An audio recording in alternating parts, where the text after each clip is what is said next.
Bank राष्ट्रीयकरण इंदिरा गांधी की सबसे बड़ी आर्थिक भूल, जिसे इतने गोपनीय और तानाशाह तरीके से अंजाम दिया गया कि खुद हिटलर भी शर्मा जाए। रातों रात 14 बैंकों का राष्ट्रीयकरण कर दिया गया। ये देश के सबसे अमीर, संपन्न और अच्छे काम करने वाले बैंक थे। इंदिरा ने इस ऑपरेशन की जानकारी किसी को नहीं दी, यहां तक कि आरबीआई गवर्नर और वित्त मंत्रालय के सचिव तक को भनक नहीं लगने दी। मोरारजी देसाई तत्कालीन डिप्टी सीएम के साथ ही वित्त मंत्री भी थे। उन्होंने बैंकों के राष्ट्रीयकरण का कड़ा विरोध किया था। इसलिए इंदिरा गांधी ने उन्हें अपने रास्ते से हटाने के लिए 16 जुलाई को ही वित्त मंत्री पद से मोरारजी देसाई को बर्खास्त कर दिया था। फिर अपने चमचों की मदद से इंदिरा ने 24 घंटे से भी कम समय में राष्ट्रीयकरण करने का अध्यादेश तैयार करवा लिया और तत्कालीन एक्टिंग प्रेसिडेंट वीवी गिरी की मदद से उस अध्यादेश को सीधे पारित करवा लिया, क्योंकि अगले ही दिन उनका कार्यकाल खत्म होने वाला था। उस साल 21 जुलाई को संसद का मानसून सत्र शुरू होना था, इसलिए 2 दिन पहले ही इंदिरा ने इसे लापरवाह फैसले को अंजाम देने के लिए ये गंदी चाल चली।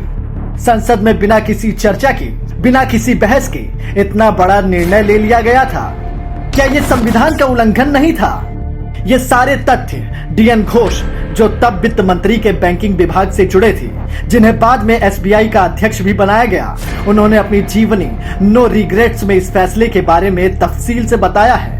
19 जुलाई 1969 को रात 8:30 बजे ऑल इंडिया रेडियो पर इंदिरा ने अपने इस बेहुदा निर्णय की घोषणा की और एक ही झटके में देश के सबसे बड़े 14 बैंकों का राष्ट्रीयकरण कर दिया गया।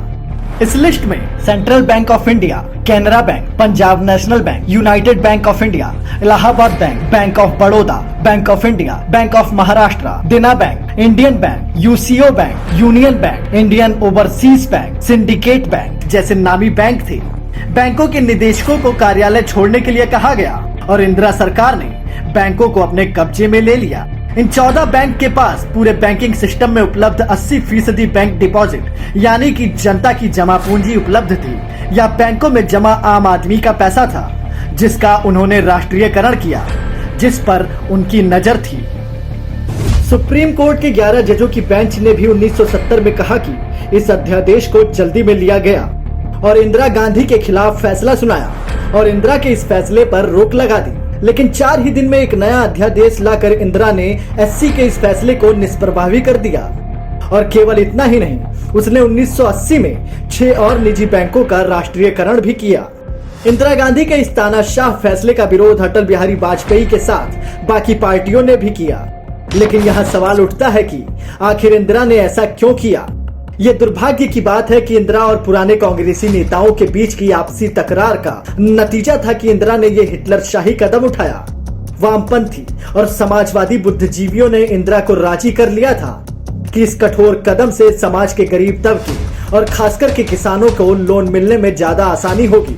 लेकिन जिन संपन्न और लाभकारी बैंकों का उसने राष्ट्रीयकरण किया, वो उसकी समाजवादी विचारधारा के शिकार हो गए, क्योंकि नेहरू की तरह बेटी भी निजी व्यवसाय के खिलाफ थी। इस फैसले से वो रातों रात गूंगी गुड़िया से गरीबों की मसीहा बन गई। लेकिन लोगों का कितना फायदा हुआ, ये तो सबके सामने है। 1971 के चुनाव में वो जीत गई। जिसने इस फैसले में उसकी मदद की, यानी वीवी गिरी, उन्हें राष्ट्रपति पद भी मिला। लेकिन हार हुई तो केवल उन बैंकों की जो सरकार की गुलाम बनकर रह गए, और वो लोग भी जिनके लिए ये फैसला लिया गया। निजीकरण की खामियां, रेड टेप और ब्यूरोक्रेसी को बढ़ावा, क्योंकि लोन देना न देना अब सरकारी अधिकारियों के हाथ में था, तो यहाँ से लोन के लिए घूस खिलाने का प्रचलन तेजी से शुरू हुआ। बैंकों पर राजनीतिक प्रभाव का असर, सरकार की सीधा बैंकों पर पहुंच थी, तो मंत्री के एक फोन भर लगाते उसके दोस्त परिवार को भी लोन आसानी से मिल जाते थे। धोखाधड़ी करने वाले उद्योगपतियों और नेताओं का एक जाल सा बन गया। बैंक ये भी नहीं देखते थे कि वो लोन चुकाने लायक है भी कि नहीं, और बिना सोचे समझे सिर्फ एक मंत्री के कहने पर लोन मिल जाता था। नाकामयाब रहा पूरा फैसला। बैंकों का राष्ट्रीयकरण एक सामाजिक से ज्यादा राजनीतिक साबित हुआ। जैसे बाकी पीएसयू घाटे के सौदे थे, वैसे ही बैंकों का राष्ट्रीयकरण भी घाटे का सौदा साबित हुआ। बैंकों में प्रतिस्पर्धा खत्म हो गई और एनपीए के रूप में उभर कर आई। वोट बटोरने के लिए गलत योजनाओं को बढ़ावा दिया गया। अगर बैंक डूब जाते तो सरकार इस गलती पर करदाताओं के पैसे से पर्दा डाल देती। ना जाने इन पब्लिक सेक्टर बैंकों को जीवित रखने के लिए कितने लाखों करोड़ रुपयों को बर्बाद किया जा चुका है। जिस आर्थिक समावेशन की दुहाई देकर इंदिरा ने ये कदम उठाया था, वह उद्देश्य 2014 तक पूरा नहीं हुआ था।